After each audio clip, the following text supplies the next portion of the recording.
ধ্বংস হয়ে যায় আমাদের অবস্থা কি হবে? ওয়াইলুন লিল আরব, ধ্বংস আরবের জন্য। ওয়াইলুন লিল আরব, ধ্বংস আরবের জন্য।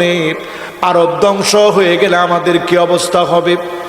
উম্মে সালামা বললেন, ওগো নবীজি, আনুহলিকু ওয়া ফীনা সালিহুন, আমরাও কি ধ্বংস হয়ে যাব? এত এত নেককার আমাদের মাঝে আছে। নবী বললেন, হ্যাঁ, তোমরাও ধ্বংস হয়ে যাবা। ইদা কাসুরাল খাবাস, খারাপই তোমাদের মধ্যে বেড়ে যাবে, পাপাচার তোমাদের মধ্যে বেড়ে যাবে, অশ্লীলতা তোমাদের মধ্যে বেড়ে যাবে। এরপরে যিনি তোমাদেরকে পাকড়াও করবেন তিনি আমার আল্লাহ। ঠিক কিনা বলেন? এরপর আল্লাহর হাবিব বললেন, সুম্মা ফিতনাতুন লা ইয়াবকা বাইতুন মিনাল আরাব ইল্লা দাখালাতুহু, আরবের এমন কোন ঘর থাকবে না, ফিতনা ঢুকবে না। আমি বড় অবাক হয়েছে এবার সৌদি গিয়ে, কান খাড়া করে শোনেন, এবার সৌদি গিয়ে খুব অবাক হয়েছে। রক্ষণশীল সৌদি, যেখানে নারীদেরকে রাস্তায় তেমন দেখা যেত না, এখন দোকানে দোকানে নারী সেলসম্যান, ড্রাইভিং করছে নারীরা, অবাধে চলছে, জায়গায় জায়গায় মেলা বসতেছে, সব নারীদেরকে দিয়ে চলছে। এই যে আয়োজন সাজানো হয়েছে, এমনকি আমি সিম কার্ড কিনতে গেছি, ওইখানে সব নারী আর নারী। এই যে অবস্থা চলছে, নবীজি বলছেন ফিতনা ঢুকবে আরবের ঘরে ঘরে। একটা বিবাহ নতুন করে চালু হয়েছে, নাম নিকাহে মিসিয়ার। কি নাম? নিকাহে মিসিয়ার, মানে টাকার বিনিময়ে বিবাহ। মহিলা নিজের সব বায়োডাটা দিয়ে দিবে, আমি এতজনের মা, আমি তালাক প্রাপ্তা ডিভোর্সি মহিলা, আমার এত টাকা আছে, লম্বা এতটুক, চেহারা দেখতে এমন, শরীর স্বাস্থ্য এমন, আমি বিবাহ বসতে চাই আপনার কাছে, টাকা আমার, সংসার করব দুইজনে, যদি আপনারে ভালো লাগে আসি, আর ভালো না লাগলে বাদ। এটার নাম নিকাহে মিসিয়ার। ঢুকে গেছে এখন সৌদিতে, সারা আরবের ভিতরে চলছে ফিতনার ফিতনা।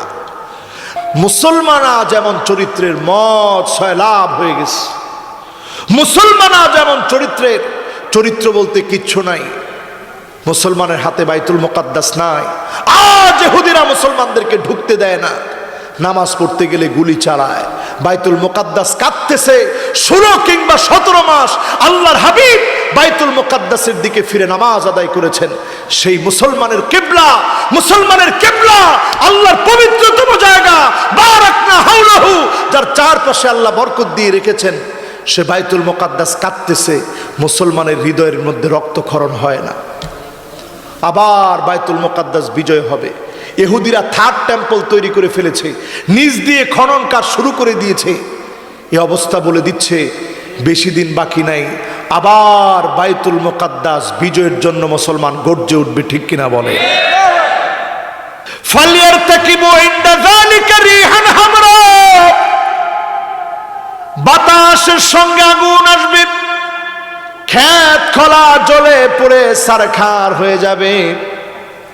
দুর্ভিক্ষের আলামত এইভাবে শুরু হবে। পৃথিবীর ফুসফুস আমরা জ্বালিয়ে দিয়েছি, পৃথিবীর ফুসফুস আমরা পুড়ে ফেলেছি। সারা দুনিয়ার জন্য দুর্ভিক্ষ আসবে, জ্বলে পুড়ে শস্য ক্ষেত গুলা সারখার হয়ে যাবে। জালজালা মানে ভূমিকম্প শুরু হবে। আফগানিস্তানে যেই ভূমিকম্প হলো, সমান মাত্রার ভূমিকম্প যদি আমার বাংলাদেশে হয়, লক্ষ লক্ষ মানুষ শুধু বিল্ডিং এর চাপায় পড়ে মারা যাবে। এরপরে শেষ হবে না, খাসফান মানে ভূমিধস হবে।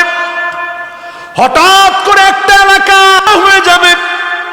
একমাত্র তারা বাঁচবে যারা সেজদায় পড়ে পড়ে আল্লাহকে ডাকবে।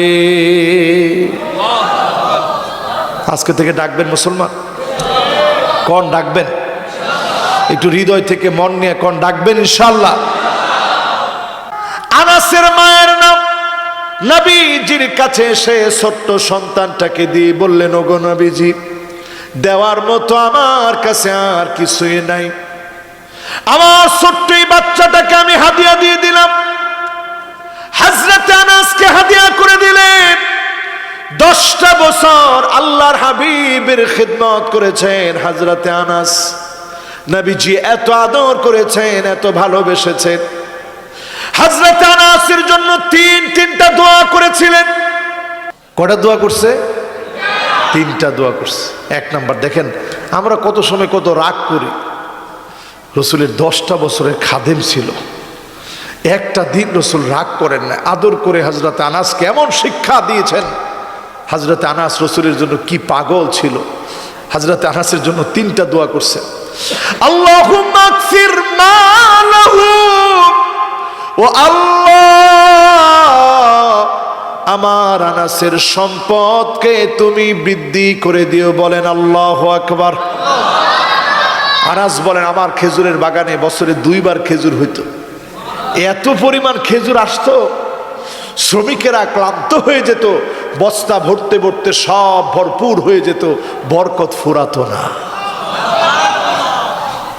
2 নাম্বার দোয়া করলেন, আল্লাহুম্মা আগফির ওয়ালাদাহু, আয় আল্লাহ আমার আনাসকে সন্তান সন্ততি দিয়ে দিও।